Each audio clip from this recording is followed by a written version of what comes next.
bahwa sesungguhnya Allah telah menciptakan malaikat Jibril dengan bentuk yang sangat elok. Jibril mempunyai 600 sayap dan di antara sayap-sayapnya itu terdapat 2 sayap yang berwarna hijau.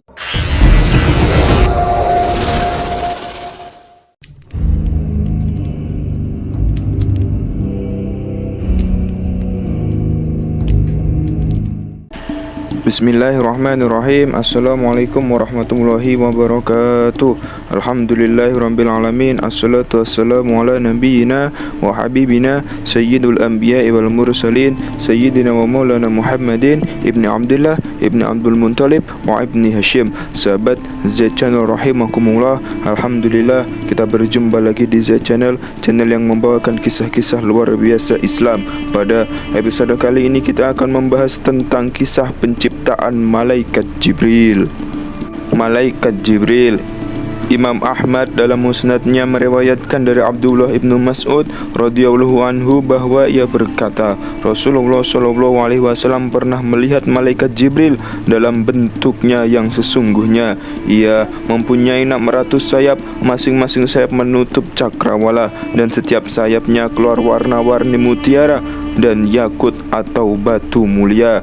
Dalam Sunan Tirmizi disebutkan hadis dengan isnad sahih bahwa Rasulullah SAW berkata mengenai malaikat Jibril, aku melihatnya turun dari langit dan besarnya penciptaan malaikat Jibril menutupi ruang antara langit dan bumi. Ketika menerangkan tentang Jibril ini, Allah pun berfirman dalam Quran surah At-Takwir ayat 19-21, sesungguhnya Al-Quran itu adalah firman Allah yang dibawa utusan yang mulia, yang mempunyai kekuatan di sisi, yang mempunyai arsy yang tinggi derajat, dipatuhi lagi dipercaya. Quran surah At-Takwir ayat 19-21.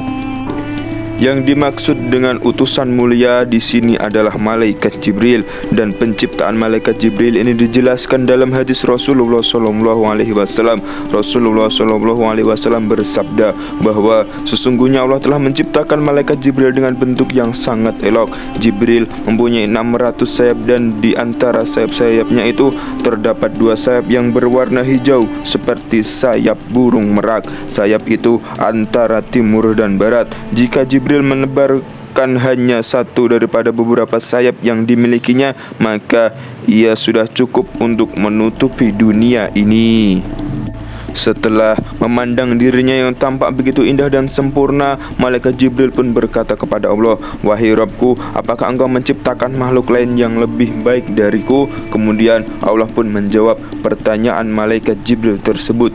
Tidak. Mendengarkan jawaban Allah, maka malaikat Jibril pun berdiri dan melakukan solat 2 rakaat untuk bersyukur kepada Allah. Pada setiap rakaat solat yang dikerjakan oleh malaikat Jibril, dia menghabiskan masa selama 20.000 tahun lamanya.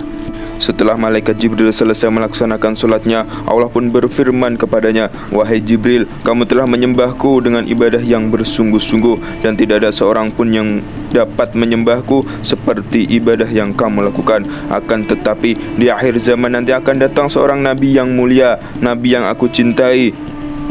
Ia bernama Muhammad. Dia mempunyai umat yang lemah dan senantiasa berdosa. Seandainya mereka mengerjakan solat 2 rakaat walau hanya sebentar dan dalam keadaan lupa serta serba kekurangan, dengan pikiran yang melayang-layang dan dosa mereka pun besar, maka demi kemuliaanku dan ketinggianku, sesungguhnya solat mereka itu lebih aku sukai daripada solatmu. Hal tersebut karena mereka telah mengerjakan solat itu atas perintahku, sedangkan solatmu bukan atas perintahku.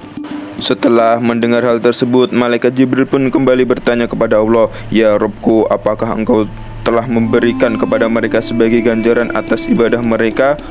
Maka Allah pun berfirman yang artinya, ya Jibril, akan aku berikan surga ma'wa sebagai tempat tinggal mereka. Malaikat Jibril kemudian meminta izin kepada Allah untuk melihat surga ma'wa tersebut. Setelah Allah memberikan izin kepadanya, maka malaikat Jibril pun mengembangkan sayapnya dan terbang menuju surga ma'wa. Satu hayunan sayap malaikat Jibril adalah sama dengan jarak perjalanan 3000 tahun. Maka terbanglah malaikat Jibril selama beberapa lama perjalanan. Malaikat Jibril akhirnya kepenatan dan turun untuk singgah dan berteduh di bawah sebuah pohon. Di sana ia bersujud kepada Allah lalu berkata, "Ya Robku, apakah aku telah menempuh setengah atau sepertiga atau seperempat dari perjalanan menuju ke surga ma'wa?" Maka Allah pun berfirman, "Wahai Jibril, meskipun kamu mampu terbang selama 3000 tahun dan meskipun aku memberikan kekuatan kepadamu seperti kekuatan yang engkau miliki, lalu kamu terbang seperti yang telah kamu lakukan, niscaya kamu tidak akan sampai kepada 1/10 dari beberapa puluhan yang telah kuberikan kepada umat Muhammad terhadap imbalan salat 2 rakaat yang mereka kerjakan." Dan Rasulullah pun bersabda, "Sesungguhnya sebelah kanan sayap malaikat Jibril terdapat gambaran surga beserta dengan segala isinya, termasuk bidadari, istana, pelayan dan sebagainya. Manakala sayap yang sebelah kiri terdapat gambaran neraka dan segala isinya yang terdiri dari beberapa macam ular yang cukup berbisa, kalajengking dan neraka yang bertingkat-tingkat serta panjangnya yang terdiri dari malaikat yang gerang dan ganas, yakni malaikat Zabaniyah."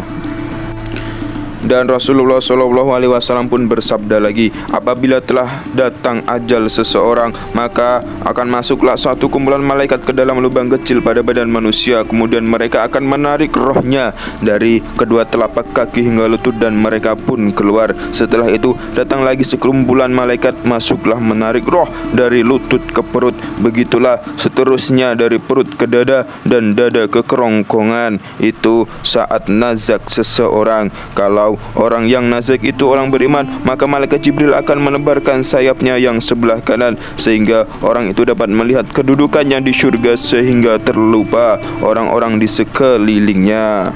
Jika orang yang nazak itu orang munafik, maka malaikat Jibril akan menebarkan sayap sebelah kiri untuk menunjukkan tempatnya di neraka sehingga ia menjadi sangat takut serta lupa kepada keluarganya. Kata Rasulullah, kita sebagai umat Islam mesti mengakui kebenaran ini, dan ia adalah sama seperti kita beriman kepada perkara yang gaib. Tidaklah mustahil bagi Allah untuk menciptakan segala sesuatu karena Dialah yang Maha Pencipta. Cukuplah sekedar kita melihat langit yang tidak bertiang. Bukankah itu perkara yang mustahil bagi manusia untuk dapat membuatnya? Demikianlah kisah penciptaan malaikat Jibril. Semoga bermanfaat dan semoga kita bisa mengambil ibrah dan pelajaran serta keteladanan dari kisah tersebut. Akhirul kalam wal afu minkum. Assalamualaikum warahmatullahi wabarakatuh.